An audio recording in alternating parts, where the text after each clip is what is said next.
other methods that anyone wants to share that have been really effective? I really like that way too. I just say, Jonathan, tell Mike what's going on, do my job for me, please. And then I go do something else. I'm like, okay. And then they feel like they have a responsibility and they have to communicate it out somehow. I would think very effective. Anything else? One thing I'd say, I think you maybe want to draw attention to it and kind of shame them a little bit. Well, because sometimes it's kind of a distraction, you know, and especially in like the technical class, we get like a head of steam built up and we're going question, and then so, oh, I'm sorry, I'm late, excuse me, and it's like, oh, thank you for joining us, You keep a dunce cap in the room, right? Well, I would wear it if I did that. But no, I mean, it kind of creates, there's like a social tension. People don't want to be the jerk who comes late to class. Think about it. It's not like, oh, screw it, I can come whenever I want. You don't want that attitude, So kind of pointing it out sometimes helps. Okay, create the expectation and then identify it when it's not meant. Right. This question about the internet and links, it relates to resources in general. Thoughts on this?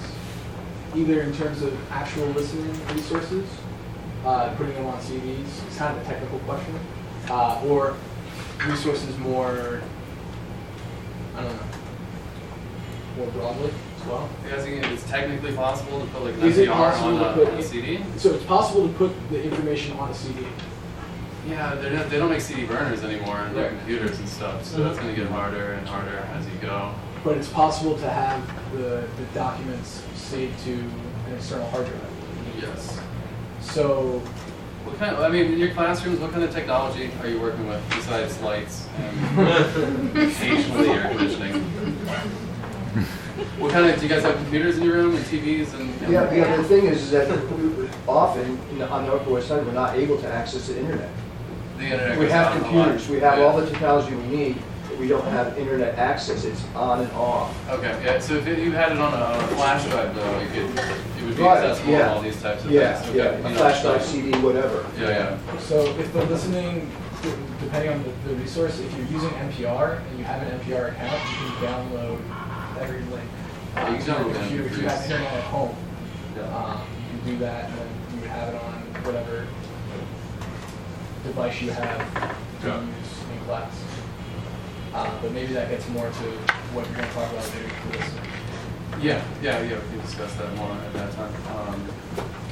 Any other questions or comments about anything that we've reviewed?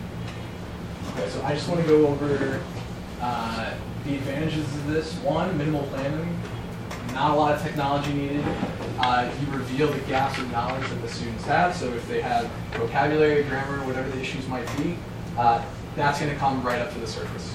Okay. That's going to give you more ideas for that lesson. So let's say they don't know comparatives. You can go and prepare a comparative exercise during the break while they're discussing, and then you can just run down comparatives and keep it oriented to the content. I like Japanese food better than Mexican food, whatever the subject of conversation is for that day. It's spontaneous grammar and vocabulary elicitation. So a lot of times I will just brainstorm a list of things that I want to touch on a topic and create questions that are engineered towards getting that vocabulary, whatever the case may be. The challenges, thinking of good questions is the first one. Okay. Thinking of good questions. Different groups finish at different speeds, and shy and cooperative students. Okay.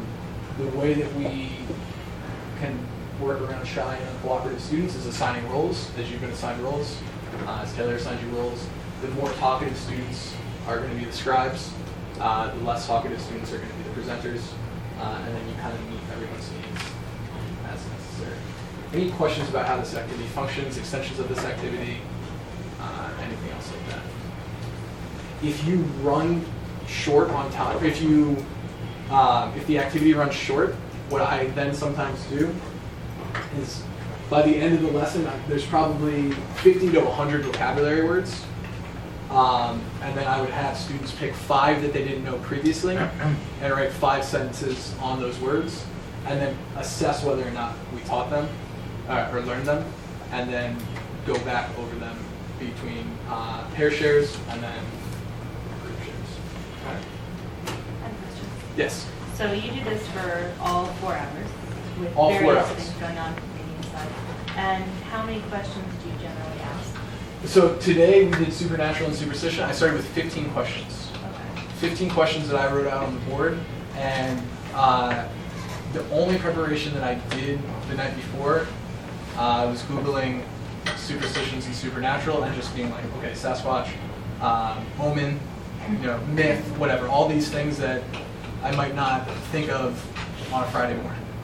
So basically, first step is get all the questions out there. Get all the One way or questions another. out there, make sure that they're not redundant, Mhm. make sure that they're on level, and as thought-provoking as possible. And if you have a follow-up question, why or why not, is almost at the end of every single thank you question. And the other thing that I like to do here is hypotheticals. So if you had any supernatural power, what would it be and why? Okay, you're going to get very different answers for that. So Okay, you you can say- expand. That can go in any direction. So getting the questions up there about an hour or so. So, If you were to break down. by 9:10, Mhm. we're reviewing the questions. Mhm. By 9:40, everyone understands what the questions mean. I'm teaching an intermediate class. By 9:40, everyone's understood what the questions mean. 40 minutes maybe of inside group discussions, and then the larger group discussion. Okay, and then I might think of 5, 10 more questions. When I come back from break, I like to do hypothetical situations based on the topic. They think it's really fun. Okay. And then once we have all of this language, mold it and shape it into whatever grammar or production activity you want from there. Anything else? Actually, yeah. Yeah. Does this work really well for lower levels? Can they? I started doing this with Yeah. beginners. Okay. And it's really great for vocabulary because if you're doing nature, what is your favorite animal? If you have 20 students, you might get 7 different animals. Okay, and then what noise does that animal make? Da, da, da, da, da. What are the hypotheticals after break? What is that? So when the students come after break, I'll do like a hypothetical question. So you can type in popular hypotheticals on Google and you'll get a list of 200 of them. Hypotheticals is a fun grammar point to teach because it creates a lot of discussions, and it's on level for a lot of different. It's not just beginner. It's not just advanced. You can use it a lot. Talking about like, would you rather? Would you rather be able to fly or be invisible? Would you rather be a werewolf or a vampire? Would you rather be a werewolf or a vampire, and why? What are the advantages of being a vampire? What are the disadvantages of being a vampire? The sun? Something like that. Okay. Today, when they came back, we got into a discussion of luck, and I said, someone offers you $20,000 guaranteed or a 1 in 5 chance of $200,000. Which would you choose and why? So then we talked about odds, probability, whether you have good luck, whether you have bad luck. Poker face came up somehow. Yeah, so it gets really spontaneous. All right. And oh wait, does the hypothetical relate to what the 40 questions were in the first part of the class, or is it you just change The 15 questions I might have 3 hypotheticals in them. If a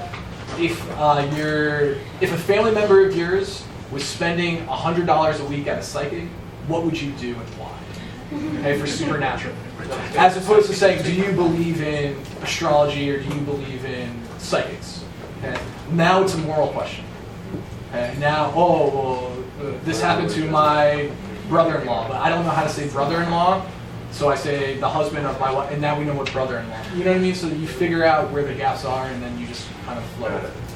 I have a question. question. How often would you do this with the same group? Because I feel like sometimes students get the same structure, you know, like the class has the same structure over and over, like always questions, always questions, always questions. Yes. So with the same group, how often? So because it's Friday Lab, I only do it once a week with Mhm. the same group, and I've had the same group now for 12 weeks. And you always And I've do done the- the exact same question Okay. format.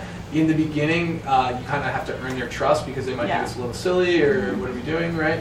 Yeah. But now, my students come in and they're excited. Yeah. Sometimes they're like, wow, you know, health and beauty, great one. And sometimes they're like, nah, superstitions, I don't know, why are we talking about that? I was But- thinking it could Yeah. also work with like statements. So for example, you can read like, is it food? So Mhm. should we allow or like not allow children to eat fast food? Agree or disagree and talk to someone, you know. 100%, yeah. You can set it up however you want. There you go. Yeah, Michael, today too, we were playing on the internet and stuff on Gothamist, and there was a story about Rachel Dozy, the Spokane, and all that stuff, right? So they're not really hip to what's going on with it. So I showed the picture really quick, and some of them were like, yeah, what up? And then I'd be like, okay, you know what? Groups. Tell them what you know. And some of them like, I have no idea. And somebody would look at come here and like, I think she's trying to pretend to be somebody else. So it's like, okay. So now there's a little bit of information. I was like, you need to ask me 3 questions about this, okay? And it was like, why and what? You know, but they actually came up with real actual questions. Then we watched the Daily Show piece on it, and he answered most of their questions as we went. As they asked their questions, of course, he was post-advanced, of course some of the questions had some little quirks Even- in them, yeah, even some things to post-advanced, correct, yeah. yeah. No, because I'm like, you're all terrible at question formation, so you're doing this right now. Yeah. And they